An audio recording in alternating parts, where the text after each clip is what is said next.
नहीं ले गए तो नहीं गए। मेन बात यह है कि गुड्डू मुस्लिम। अशरफ की जुबान से गुड्डू मुस्लिम का नाम निकला ही था कि हमलावरों ने अतीक अहमद पर दनादन गोलियां दागनी शुरू कर दी। सिर्फ 10 सेकंड में 3 हमलावरों ने अतीक अहमद और उसके भाई अशरफ के जिस्म को गोलियों से छलनी कर दिया।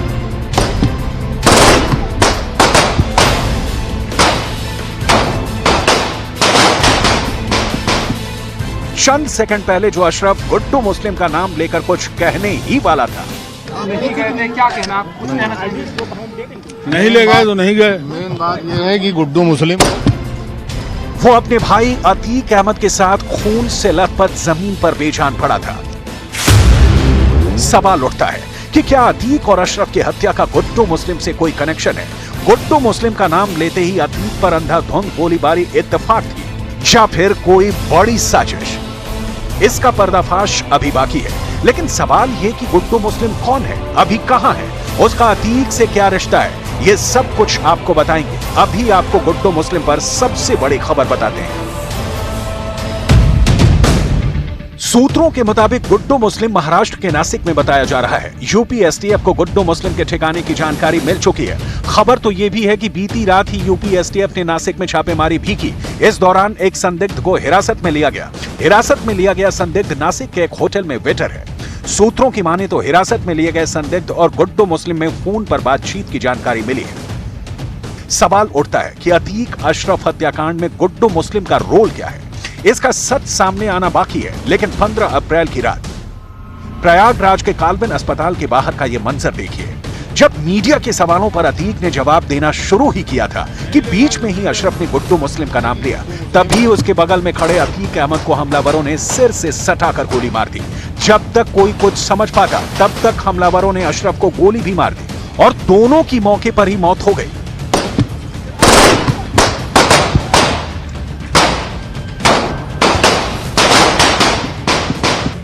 दावे के मुताबिक अतीक और अशरफ की हत्या किसी बड़े मकसद से की गई है। सूत्रों के मुताबिक अतीक की हत्या में आर्म्स डीलर का भी हाथ हो सकता है। मुमकिन है कि भेद खोलने के डर से अतीक की हत्या करवाई गई हो, क्योंकि पाकिस्तान से पंजाब के रास्ते हथियार आते थे।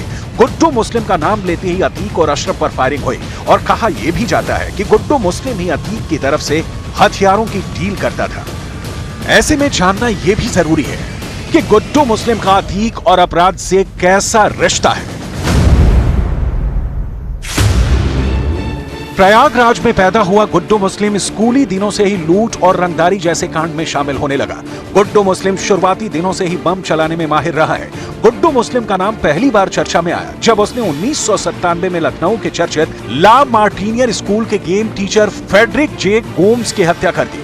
गुड्डू ने फैजाबाद के ठेकेदार संतोष सिंह की हत्या का भी जुर्म कबूल किया था। उसने 1997 में ही सरकारी इंजीनियर को भी बीच सड़क पर गोलियों से भून दिया था। बाद में उसकी पहचान यूपी के बड़े माफिया श्री प्रकाश शुक्ला से हुई। श्री प्रकाश के एनकाउंटर के बाद गुड्डू गोरखपुर के माफिया परवेज टाडा के संपर्क में आया।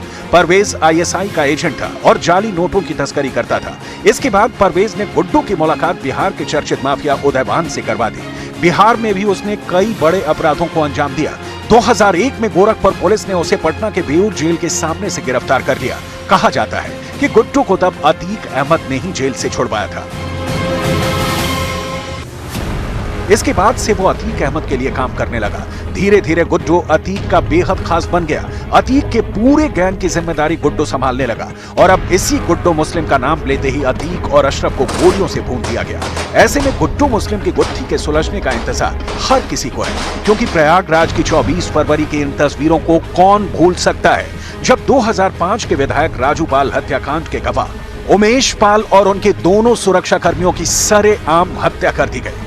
24 फरवरी 2023 सीसीटीवी कैमरे में कैद सफेद शर्ट में नजर आ रहा ये गुड्डू मुस्लिम है, जो उमेश पाल और उनके दोनों गनर पर बेधड़क बम बरसा रहा है। उमेश पाल और उनके दोनों गनर की बर्बर हत्या को अतीक के तीसरे नंबर के बेटे असर और उसके करीबी गुंडों ने अंजाम दिया था, जिसके बाद सबसे पहले 27 फरवरी को प्रयागराज में पुलिस से मुठभेड़ में शूटरों की गाड़ी के ड्राइवर अरबाज को मार गिराया। फिर 6 मार्च को प्रयागराज में ही पुलिस से एनकाउंटर में शूटर उस्मान चौधरी भी ढेर हो गया। इसके बाद 13 अप्रैल को झांसी में पुलिस ने अतीक के बेटे असद और करीबी शूटर गुलाम का एनकाउंटर कर दिया और आखिर में 15 अप्रैल को प्रयागराज में ही पुलिस की मौजूदगी में अतीक और अशरफ की हत्या कर दी गई। यानी उमेश पाल हत्याकांड की जो कहानी सीसीटीवी फुटेज से शुरू हुई, उसका अंत इस लाइव शूटआउट से हुआ।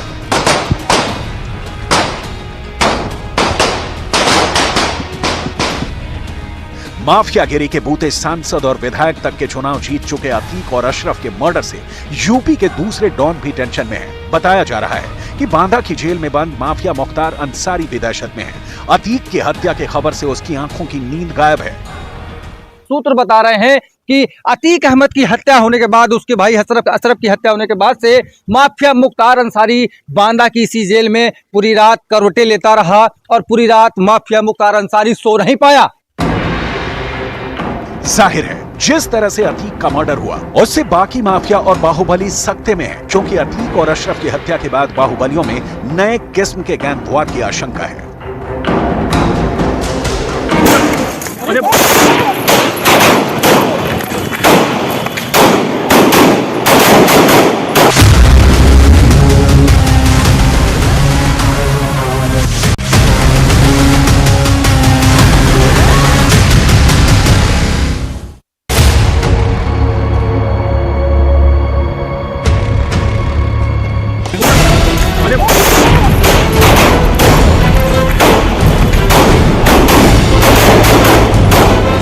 अतीक और उसके भाई अशरफ के मर्डर में एक बदनाम पिस्टल का नाम खूब चर्चा में है।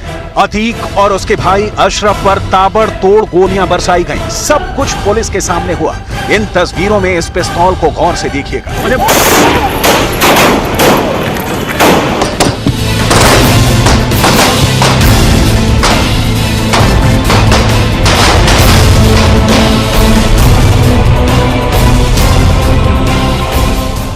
इसी पिस्तौल से सबसे ज्यादा गोलियां बरसाई गईं। इसी पिस्तौल से अतीक और अशरफ की जान ली गई। आखिर इस पिस्तौल में खास बात क्या है?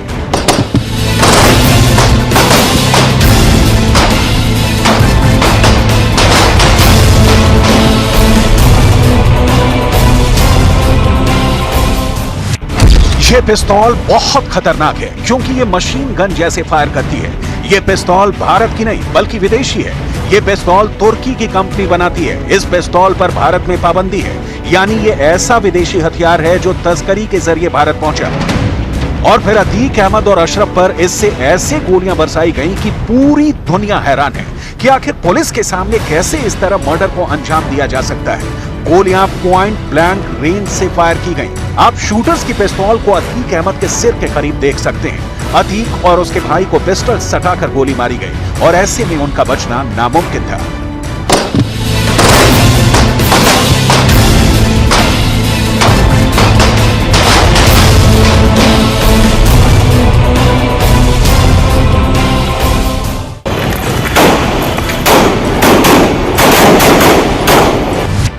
अतीक पर गोलियां चलाने वालों ने जो पिस्तौल इस्तेमाल की, उसका नाम है ज़ेगाना। ये पिस्तौल तुर्की और मलेशिया मिलकर बनाते हैं। भारत में ज़ेगाना पिस्टल पर पाबंदी है।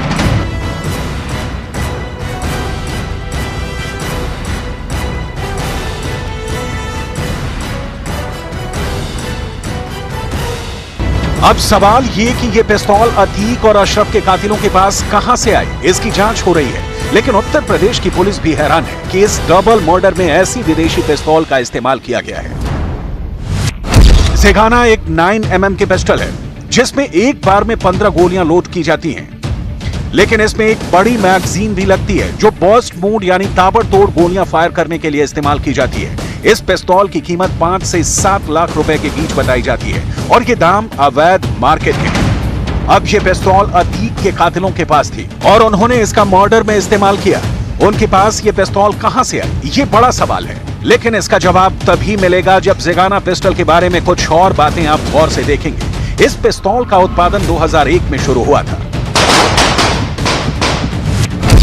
अब ज़ेगाना पिस्तौल 4 देशों की पुलिस या मिलिट्री इस्तेमाल करती है।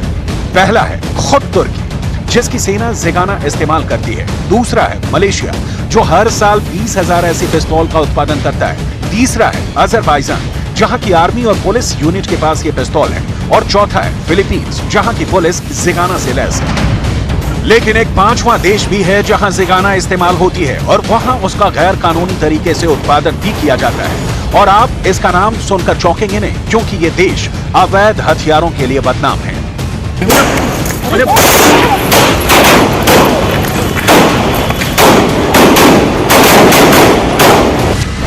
इस देश का नाम है पाकिस्तान, जहां के कबायली इलाकों में कई वर्कशॉप में यह पिस्टल बनाई जाती है, जो अफगानिस्तान में भी सप्लाई होती रही है और कश्मीर में आतंकवादियों को भी दी जाती रही है। इसलिए अगर अतीक अहमद और उसके भाई अशरफ के मर्डर के बारे में देखें तो बहुत मुमकिन है कि यह पिस्तौल पाकिस्तान की तरफ से स्मगलिंग करके भारत लाई गई हो और यह अतीक अहमद के कातिलों तक भी पहुंचा दी गई हो। पाकिस्तान के पेशावर और कई कबायली इलाकों में यह पिस्तौल अवैध रूप से रखी जाती है और बाकायदा वहां घर घर में बनी वर्कशॉप में ऐसी विदेशी हथियार तैयार किए जाते हैं। जाहिर है कि ज़िगाना पिस्तौल को भारत में गैर कानूनी तरीके से लाया गया, क्योंकि पाकिस्तान के कबायली इलाकों में ये पिस्तौल बनाई जाती है ठीक उसी तरह जैसे तमंचे बनाए जाते हैं, फिर से पाकिस्तान में ही बेचा जाता है या फिर आतंकियों को सप्लाई की जाती है। कई रिपोर्ट्स के मुताबिक ये पाकिस्तान से ड्रोन के जरिए भारत लाई गई होंगी, क्योंकि अक्सर पंजाब सेक्टर में पाकिस्तान के ड्रोन हथियार सप्लाई करते हुए पकड़े गए हैं। पाकिस्तान के कबायली इलाकों में ऐसी दुकानें खुल्लम खुल्ला चलती हैं और ना सरकार का उन पर कंट्रोल है और ना ही वहां से निकलने वाले हथियारों पर किसी की नजर रहती है, और इसी वजह से ऐसे हथियार भारत भी आ रहे हैं और ऐसे ही हथियार से अतीक अहमद मर्डर केस को भी अंजाम दिया गया।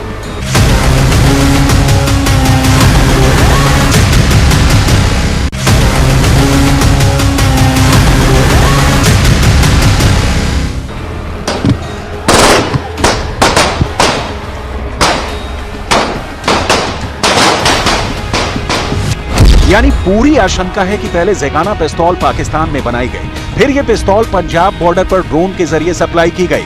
पंजाब का पाकिस्तान से करीब 500 किलोमीटर लंबा बॉर्डर है और ऐसी तस्करी वहां होती रही है। आशंका है कि वहीं से ये पिस्तौल उत्तर प्रदेश के अपराधियों के बीच सप्लाई हुई हो, फिर ऐसी ये विदेशी पिस्तौल अतीक को मारने वाले शूटर्स तक पहुंचाई गई हो।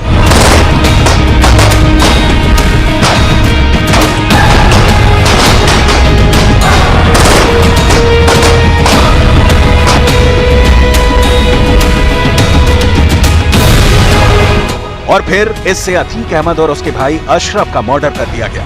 इस वीडियो में इस पिस्तौल को थामे शूटर को देखा जा सकता है, वो बार बार इससे फायर कर रहा है और बहुत तेजी से गोलियां चला रहा है। ज़िगाना पिस्तौल में ऐसा फीचर होता है जिससे ये सेमी ऑटोमेटिक पिस्तौल बर्स्ट मोड में काम करने लगती है और तब ये एक हैंड मशीन गन के रोल में आ जाती है, जो वाकई में एक हथियार के रूप में बहुत ही खतरनाक चीज बन जाती है। इसे आराम से छुपाया जा सकता है और छोटी रेंज से टारगेट पर लगातार गोलियां बरसाई जा सकती हैं और छोटे हथियार से ज्यादा गोलियां बरसाने का ऑप्शन कातिल के पास रहता है, जो ज़िगाना से किए गए हमले को और खतरनाक बना देता है। ठीक ऐसा ही अतीक अहमद और उसके भाई अशरफ की हत्या में किया गया।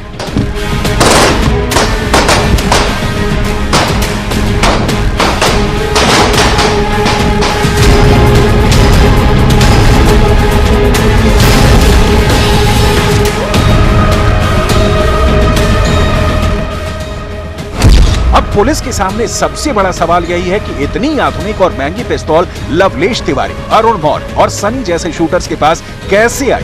क्या तीनों के पीछे उत्तर प्रदेश की कोई ताकत है, या फिर इनका कोई नेशनल लेवल का नेटवर्क है, या फिर इनके तार पाकिस्तान यानी कि इंटरनेशनल गैंग से जुड़े हुए हैं? तीनों से पूछताछ होगी तो उनके इस लिंक का भी पता चलेगा। रिपोर्ट ये भी है कि यही पिस्तौल पंजाब के गायक सिद्धू मूसेवाला के मर्डर में भी इस्तेमाल की गई थी।